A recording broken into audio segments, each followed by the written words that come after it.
یہ ہونا اچھا. السلام علیکم ساتھیوں، کیسے ہیں آپ لوگ؟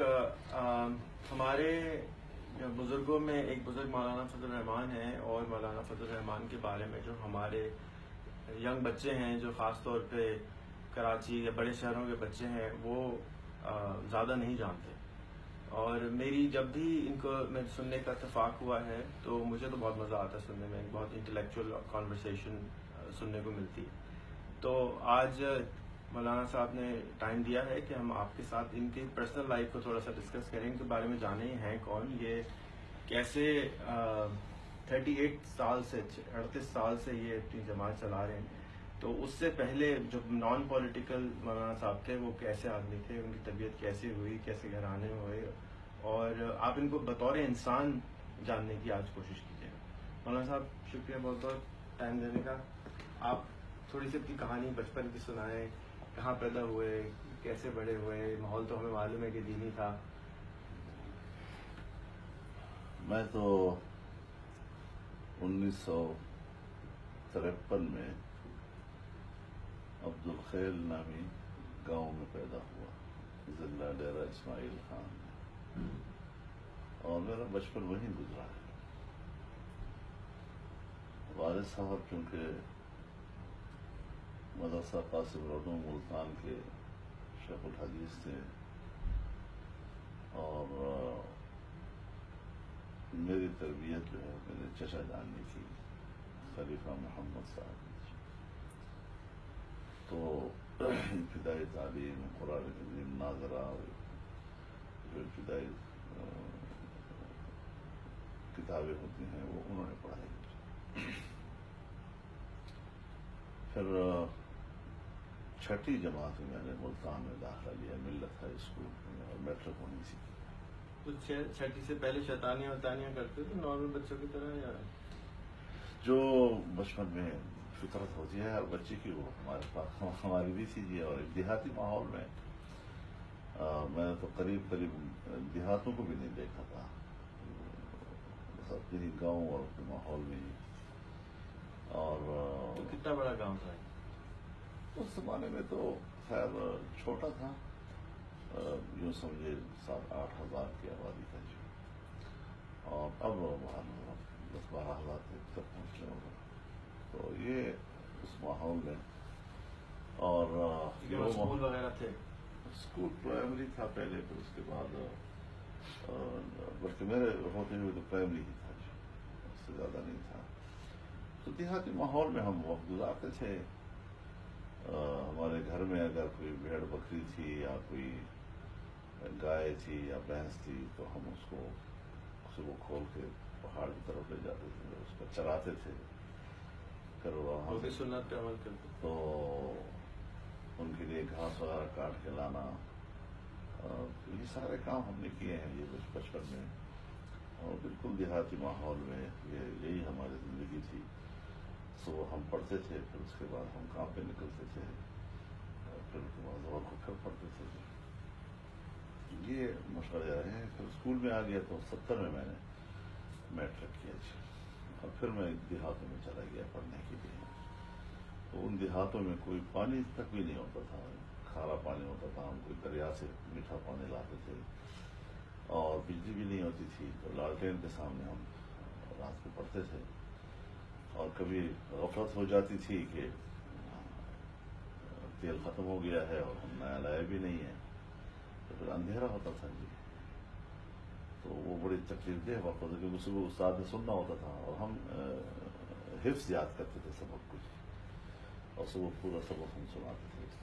بڑا مشکل ہوتا تھا. تو کبھی کبھی پھر ہمیں یہ بھی کرنا پڑتا تھا کہ روڈ پہ نکل آتے تھے تو کوئی بس آ رہی ہے، تو کبھی کوئی ٹرک آ رہا ہے، تو اس کی روشنی میں پھر وہ کاپی کھول لیتے تھے. تو جب تک اس کی روشنی پڑتی تھی تھوڑا تھوڑا یاد کرتے تھے. تو اس طریقے سے ہماری ابتدا تعلیم کی ہوئی ہے. پھر اس کے بعد 71 اور 70 کا الیکشن ہو گیا، پھر 71 میں پاکستان بلند ہو گیا. لیکن میری زندگی دیہاتوں میں ہی گزری تھی. ٹی وی آ گیا تھا آپ کے گاؤں میں یا نہیں تھا؟ جی ٹی وی آ گیا تھا گاؤں میں؟ نہیں، بجلی بھی نہیں تھی. تو بجلی بھی نہیں تھی. بجلی آئی ہے جب 1972 میں میرے والد صاحب چیف منسٹر بنے صوبے کے. ون یونٹ ٹوٹنے کے بعد پہلے وزیر اعلیٰ میرے والد صاحب تھے صوبے کے، تو انہوں نے پھر اپنے علاقے کے لیے پلان بنایا، جو جتنے بھی دیہاتی تھے وہاں پر کیونکہ کہیں بھی بجلی نہیں تھی، تو ان کے لیے بجلی، پینے کا پانی، کہیں پر ڈسپینسری، کہیں اسکولس وغیرہ انہوں نے ایک پلان کیا، لیکن وہ 9 مہینے کی حکومت تھی، مشکل سے ایک ہی بجٹ پاس کر کے منظوری دے دی انہوں نے، اور پھر وہ بعد میں روک دی گئی ساری چیزیں جو، لیکن ہمارا گاؤں اس میں بجلی کم از کم آ گئی تھی۔ تو یہ وہ زمانہ تھا جس میں ہم، پھر اس کا میں دارالعلوم حقانیہ اکوڑا ہٹک چلا گیا جی، میں نے پھر سن 1979 میں وہاں سے فراغت حاصل کی، دورہ حدیث پڑھا، اور اس کے بعد میں ملتان چلا گیا تھا۔ اگلے سال میں نے ملتان میں جامعہ خاص علوم میں تدریس شروع کی، 1 سال میں نے پڑھایا، اور اگلے سال بھی میں نے جب پڑھانا شروع کیا تو ابھی عید الاضحیٰ کی چھٹیاں ہو گئی تھیں اور والد صاحب حج پہ روانہ ہو گئے تھے، ابھی کراچی میں ہی تھی کہ ان کا انتقال ہو گیا۔ پھر تو جو میرے علماء کی ذمہ داریاں سر پہ آ گئی، دوستوں نے کہا کہ اس میدان میں آنا ہے، اس محاذ پہ، تو مجھے تو تجربہ بھی نہیں تھا سیاست کا، اور بس زیادہ سے زیادہ کیونکہ میرے گھر کا ماحول سیاسی تھا، والد صاحب کو اٹھتے بیٹھتے، لوگوں سے ملتے، گفتگو کرتے دیکھتے تھے، تو پھر وہاں سے ہم نے سیاسی کام شروع کیا، تو اس سے میری تدریس کا عمل جو ہے بڑا متاثر ہوا، اور چند سال تو میں نے کوشش کی کہ میں اس کو برقرار رکھ سکوں، لیکن پھر میں نے پہلے تو اپنی تنخواہ رکوا دی، جب میں حاضری نہیں دے سکتا مدرسے میں تو میں تنخواہیں کیوں لوں گی۔ پھر اس کے بعد جب میں نے محسوس کیا کہ میں بالکل بھی مدرسے کو وقت نہیں دے سکتا، تو پھر میں جامعہ خاص علوم سے رخصت لے کر ڈیرہ اسماعیل خان چلا گیا، اور وہاں میں نے پھر ایک جامعے کی بنیاد رکھی، جامعۃ المعارف الشرعیہ کے نام سے۔ ابھی بھی وہاں پر علمی خدمات ہیں، کیونکہ میں زیادہ وہاں پر تدریسی خدمات نہیں انجام دے سکتا، میرے سارے سال کی جو سیاسی مصروفیات ہوتی ہیں، لیکن ایک سلسلہ وہاں ایک نسبت علم کے ساتھ اور دینی علوم کے ساتھ وہ برقرار ہے میرا۔ تو یہی زندگی ہماری چلی آ رہی ہے الحمدللہ۔ 38 سال 38 ایئرز آپ نے گزارے سیاست کو کرتے ہوئے، آج کے دور کے جو بچے ہیں جو آپ سے گائیڈنس لے چاہیں گے، ان کو آپ یہ کیا 3 مشورے دیں گے کہ دیکھو یہ ہے سیاست اور ایسے کرنی چاہیے؟ دیکھیے، جب میرے والد صاحب کا انتقال ہوا تو انہوں نے اپنی زندگی ہی میں جنرل ضیاء الحق سے مایوس ہو گئے تھے۔ ایک تو انہوں نے شریعت کے نفاذ کی بات کی، مفتی صاحب کی رائے یہ تھی کہ یہ لوگوں کو دھوکہ دے رہا ہے، کوئی ارادہ اس کا نہیں ہے۔ دوسرا یہ ہے کہ انہوں نے قوم سے الیکشن کا وعدہ کیا ہے، وہ الیکشن نہیں دے رہا ہے۔ تو پیپلز پارٹی کے ساتھ جو ہمارا معاہدہ ہوا ہے وہ تو ایک نیشنل لیول کا ایک کمٹمنٹ تھی، اور قوم کے ساتھ ایک وعدہ تھا، تو ہم قوم کے ساتھ کیے ہوئے وعدے کو نبھانا چاہتے ہیں۔ تو اس بنیاد پر پھر انہوں نے تمام سیاسی جماعتوں سے رابطے شروع کیے کہ باقاعدہ تمام پولیٹیکل جو فورسز ہیں وہ اکٹھی ہوں اور وہ آئین کی بحالی کی جدوجہد کریں۔ ان رابطوں میں ہی تھے، کراچی میں بھی یہی رابطے تھے، تمام سیاسی قیادت جہاں کراچی میں موجود تھی، اور یہیں پر ان کا پھر انتقال ہوا۔ تو اس کے بعد جب میدان میں آیا تو ظاہر ہے جی کہ ماشاء اللہ کا مقابلہ، MRD بنی، اور پھر میں 5 سال تک مسلسل جیلوں میں آتا جاتا رہا، اور جیلیں بھی ایسی کہ C کلاس کی جیلیں، تو کبھی کبھی ہمیں B کلاس بھی مل جاتا تھا بیچ میں، لیکن یہ ہے کہ جیلیں ایسی بن گئی میرے لیے کہ جیسے کوئی اپنا گھر بن گیا، جی آنا جانا معمول سا بن گیا ہمارا، اور کبھی یہ احساس نہیں ہوتا تھا کہ اوہ یہ تو پھر آرڈر گرفتاری کا آ گیا، ایک معمول سی زندگی بن گئی۔ آج باہر ہیں تو کل جیل میں ہیں، چند دن گھر پہ گزار دیے، چند دن جیل میں گزار دیے۔ تو اس طریقے سے ہماری ابتدا جو ہے بڑی مشقت کے ساتھ ہوئی، مشقت کی سیاسی زندگی سے میں نے آغاز کیا ہے۔ ایک بہت بڑے ڈکٹیٹر کے ساتھ پنگا لیا ہم نے جی، اور پھر اس کے سامنے ڈٹ گئے ہم لوگ، اور کوئی کمپرومائز ہم نے نہیں کیا، یہاں تک کہ 85 میں الیکشن ہوا اور سیاسی جماعتوں نے اور ایم آر ڈی نے بائیکاٹ کیا اس کا، غیر جماعتی تھا۔ تو پھر اس کے بعد جب ضیاء الحق صاحب کا طیارے کا حادثہ ہو گیا 87 میں، اور 88 میں پھر جب الیکشن ہوا تو ہم الیکشن میں آئے، اور 88 سے پارلیمنٹ ہے، سیاست ہے، جماعت ہے، اس میں ہم مصروف ہیں۔ کوئی بچہ اگر پالیٹکس میں آنا چاہتا ہو آج کے دور کا، اس کو آپ 3 کیا مشورے دیں گے؟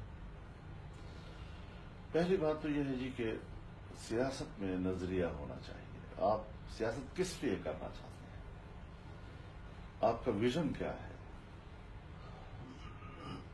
اس حوالے سے بہرحال پاکستان کی تاریخ میں جو میں نے مشاہدہ کیا ہے کہ یہاں پر جب تک سوویت یونین موجود تھا تو اس وقت دنیا میں نظریاتی جنگ تھی۔ ایک طرف مغرب کی سرمایہ دارانہ طرز معیشت کا وہ نظریہ تھا، دوسری طرف جو ہے پھر وہ ایک اشتراکیت، اور دونوں انتہائیں تھیں۔ اس بیچ میں ہمارے علماء اسلامی معیشت کی بات کرتے تھے، قرآن و سنت پر مبنی معیشت، جو دونوں کے بیچ میں ایک اعتدال کا راستہ تھا، لیکن بین الاقوامی سطح پر بہرحال جو گروپنگ تھی وہ انہیں دو کی تھی۔ تو جب پاکستان میں سوویت یونین کے ہوتے ہوئے ہم دیکھتے تھے تو کوئی سیاستدان جب گرفتار ہوتا تھا تو جیل میں اس کو سیاسی قیدی کہا جاتا تھا، کوئی مذہبی آدمی بھی اگر گرفتار ہوتا تھا تو ایک مذہبی قیدی ہے، کسی مذہبی مسئلے میں آیا ہے۔ لیکن جب سے سوویت یونین ختم ہو گیا ہے تو دنیا میں وہ جنگ ختم ہو گئی ہے، اب پوری دنیا پر سرمایہ کی حکومت ہے، اور مغرب کے سرمایہ دارانہ نظام میں آج آپ دیکھ رہے ہیں کہ اگر کسی سیاستدان کو پکڑا جاتا ہے تو کہتے ہیں یہ چور ہے، کرپٹ ہے، اب وہ سیاسی عنوان سے نہیں پکڑے جاتے۔ اور پھر جب یہ 9/11 ہو گیا اور دنیا میں ایک مذہب کے خلاف جو ہے امریکہ اور مغربی دنیا نکل آئی، آج اگر کوئی مذہبی آدمی پکڑا جاتا ہے تو اس کہتے ہیں یہ دہشت گرد ہے۔ یہ سینیرو پوری دنیا کا تبدیل ہو گیا۔ میں ایک سے دوسرے میں آیا، اس سیاست کو بھی میں نے دیکھا ہے اور اس سے سیاست کو بھی، لیکن جب میں سیاست میں آیا تو اس وقت افغانستان میں روس کے خلاف جنگ شروع ہو چکی تھی، اور سن 1980 سے لے کر 92-93 تک یہ جنگ جاری رہی، یہاں تک کہ سوویت یونین ٹوٹ گیا۔ تو میری سیاست کا آغاز جو ہے وہ اس جنگ کے دوران بھی ہوئی ہے، اور پھر جب اس کا خاتمہ ہوا تو بظاہر تو ہم خوشیاں منا رہے تھے کہ جہاد جیت گیا اور سوویت یونین ٹوٹ گیا، لیکن اس کے بعد میں جو اس کے اثرات پوری دنیا پر پڑے وہ آج آپ دیکھ رہے ہیں کہ افغانستان میں امریکہ آیا، کیسے آیا، کس طرح انہوں نے افغانستان کو برباد کیا، کس طرح عراق کو برباد کیا، کس طرح لیبیا کو برباد کیا، کس طرح شام کو برباد کر رہا ہے، کس طرح یمن کو برباد کر رہا ہے، کس طرح وہ اسلامی دنیا کے اوپر ایک دباؤ رکھے ہوئے ہے۔ دہشت گردی ایک اس طرح پھیل گئی کہ اب الزام جو ہے وہ مذہب پر ہے کہ وہ دہشت گردی پیدا کر رہا ہے، جبکہ ان کی پالیسیوں سے دنیا میں ایک ایسی جنگ چھڑی ہے کہ خونریزی ہو رہی ہے۔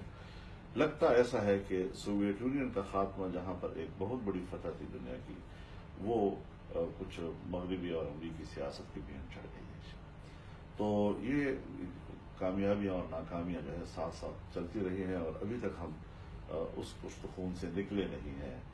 آپ دیکھیں جی، جب سوویت یونین کے خلاف جنگ ہو رہی تھی تو ہمارا یہ قبائلی بیلٹ جتنا تھا، یہاں سے جہادی لوگ منظم ہو کر افغانستان میں جاتے تھے، یہیں پر ان کا بیس کیمپ تھا، یہیں پر بھاری اسلحے ہوتے تھے، یہیں سے عبور کر کے افغانستان میں جاتے تھے۔ اس کے باوجود قبائلی علاقے میں امن تھا، کسی نے نہیں کہا کہ قبائلی علاقے میں کوئی دہشت گردی ہوئی ہے، کوئی بم دھماکہ ہوا ہے، کوئی خودکش حملہ ہوا ہے، کچھ بھی نہیں تھا۔ آج جب قطغنیں لگ گئی ہیں، قبائلی علاقے کو بالکل بند کر دیا گیا ہے، فوج اندر چلی گئی ہے پاکستان کی، افغانستان سائڈ پر امریکہ کی فوج موجود ہے، آگ و بارود کا ڈھیر بن گیا۔ یہ کیا پالیسی ہے، کہاں سے بن گئی؟ تو یہ کہنا کہ قبائلی علاقے جو ہیں یہ فساد کا مرکز ہے، میں سمجھتا ہوں کہ اگر فساد کا مرکز ہوتا تو اس وقت زیادہ بہتر انداز میں ہوتا فساد کا مرکز، کہ جب وہاں پر سب کچھ تھا،